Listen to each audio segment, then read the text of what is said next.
ये झूठ बोलते हैं कि पूरा देश महफूज है, हम पूरे देश को सुरक्षित रखे हुए। दिल्ली जो हार्ट ऑफ द कंट्री है, हृदय भारत की, वहां बम ब्लास्ट हो रहा है और अनाप शनाप आप काम करने की कोशिश कर रहे हैं। जस्टिस ने लिखा है कि आतंकवादी मुसलमान होगा, ये तय करेंगे आप? आतंकवादी मुसलमान होगा?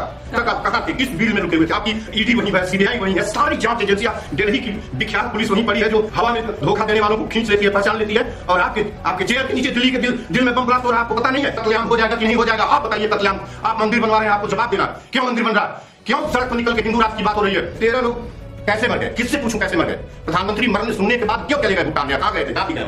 क्यों चले गए? किस बात के लिए चले गए? क्या करने गए? 11 वर्षों में नरेंद्र मोदी आपने हिंदुस्तान का क्या कर दिया? क्या कर दिया?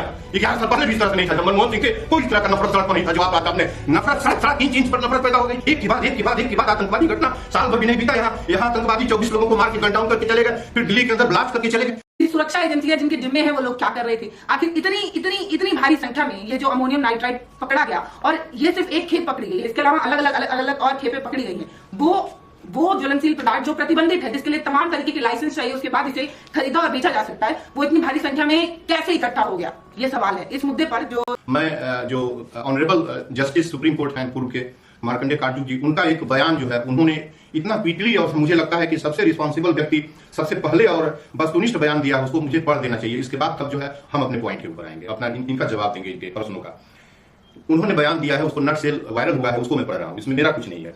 बिना जांच पड़ताल किए हुए दिल्ली बम ब्लास्ट के आरोपियों का नाम घोषित कर दिया गया है और ये जरूरी था कि सब मुसलमान हो। आप ये समझने की इसके बाद मुझे कोई उत्तर शेष नहीं रह जाएगा पल्लवी के एडिटर का उत्तर देने के लिए। इसको पढ़ने के बाद फिलहाल मैं उत्तर दूंगा, इसलिए कि मेरी जिम्मेदारी है और मैं उस विश्वविद्यालय से पढ़ के आया हूं जहां मनुष्यता और एकता, जहां की आत्मा में, जहां के शब्द ही मनुष्यता एकता के हैं, जहां आतंकवाद और नफरत की शिक्षा नहीं दी जाती। इसलिए मैं आज बोलूंगा और इंकलाब के लिए बोलूंगा, ये भी बताने की कोशिश कर रहा हूं।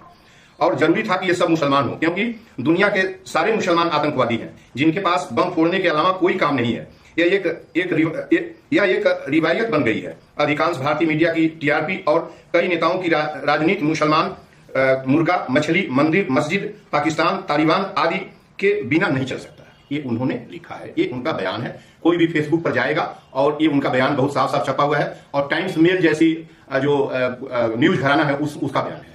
पल्लवी जी, आप सवाल करें, मैं आपको जवाब दूं।